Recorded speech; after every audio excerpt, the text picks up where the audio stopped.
dañoo xëy jàng si ñëw si buntu école ñu ne ñu carrément doo leen dugg parce que dañoo muuru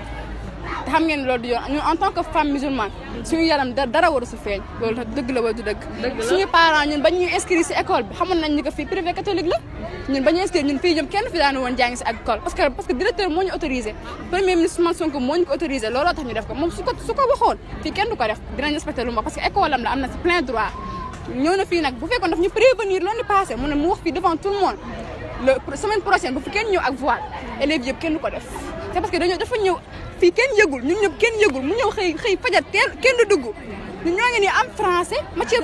17 am ñu am devoir ay élèves terminal ñoo xam ne ñoo am devoir instant de zéro lañ leen si nar a may ñun ñoo ngi nii rek cours bu important waaw parce que ñoom leen na leen ni ko ñun ñoo nekk si dëgg ñoo leen ci waxtaan nañ ak moom d'accord na si ak ñun mu wax ñu ko carrément léegi waxtaan nañ ba jubóo si ay kàddu am nañ droit muuru sans nëbb logo école bu mu laal logo dañ koy dugal si biir wala ñu takk ko si kaw d'accord nañ si ay kàddu waaw ñoo ngi sant di nuyoo di jéggalu aussi si bañ mën a bañ a wax bi émotion bi moo ñu jàpp ñu ne à l'extrême émotion bi c'est à l'extrême moo ñu jàpp moo tax des fois pour ñu wax day xaw a difficile mais lii métti na trop ba fu métti yem ndax psychologiquement xale bu nekk terminal wala xale bu nekk troisième nga xëy ñëw ne da ngay dugg sa école man sama doom ba muy ñëw liggéey jàng si dafa feebar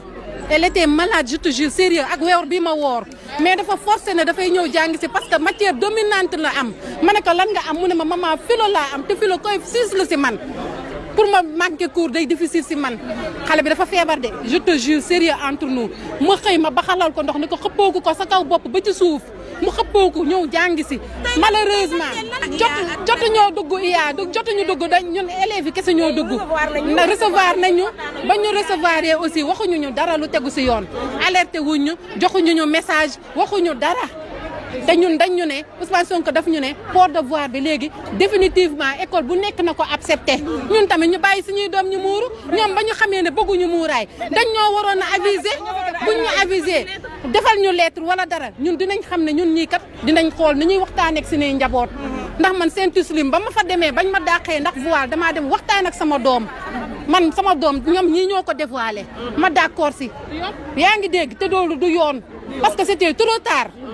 inscrit naa ba pare ba ma ñëwee fii aussi ñu ne pare duñ ko bëgg ma d'accord seeg ñoom ne garaawul ndax lu yàlla buur la mais xale bi de nature du mode si moom man sama doom du mode si moom samay doom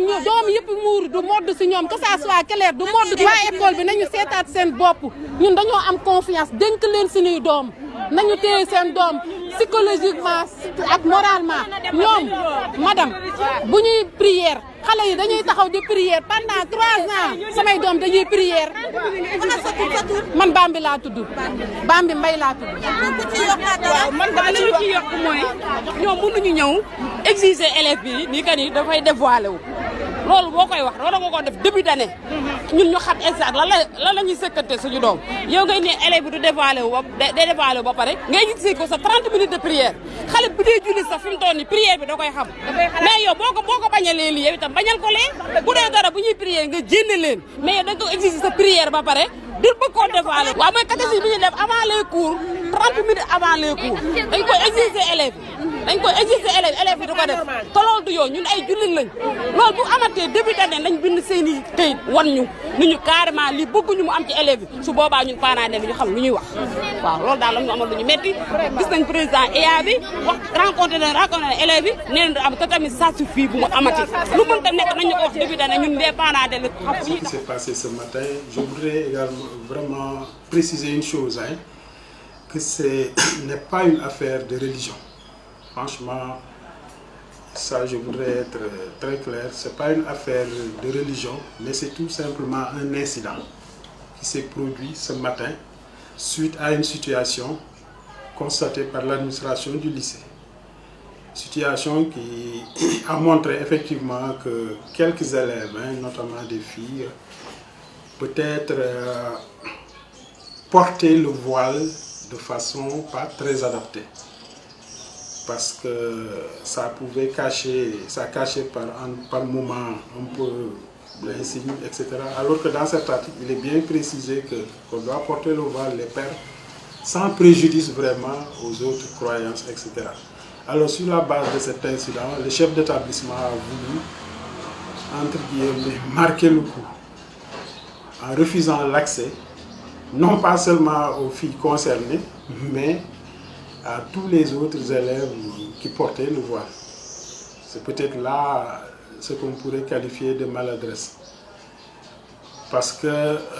et nous, malheureusement, on n'a pas été informés.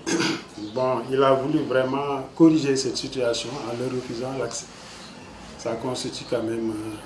quoi qu'on dise, une faute. Parce que non seulement on a violé un peu les droits des enfants, mais aussi et surtout l'administration n'a pas été saisie. Même si l'intention qui était derrière tout cela est bonne, était bonne. Alors face à cette situation, nous avons déployé les inspecteurs sur place vraiment pour un peu corriger et réintégrer les enfants, donc leur restaurer leurs droits fondamentaux, le droit fondamental qui est le droit à l'éducation.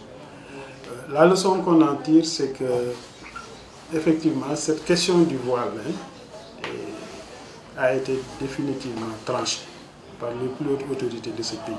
Monsieur le Premier ministre, Monsieur le ministre de l'Éducation nationale, et que nous, en tant que responsables de l'éducation et de la formation, c'est une question très sensible, certes, mais c'est une question sur laquelle on ne peut pas, on ne transige pas. Vraiment, ça, je tenais à le préciser. On ne transige pas et que toute structure qui ne se conforme pas aux dispositions contenues dans cet article, dans cet arrêté, s'expose à des sanctions.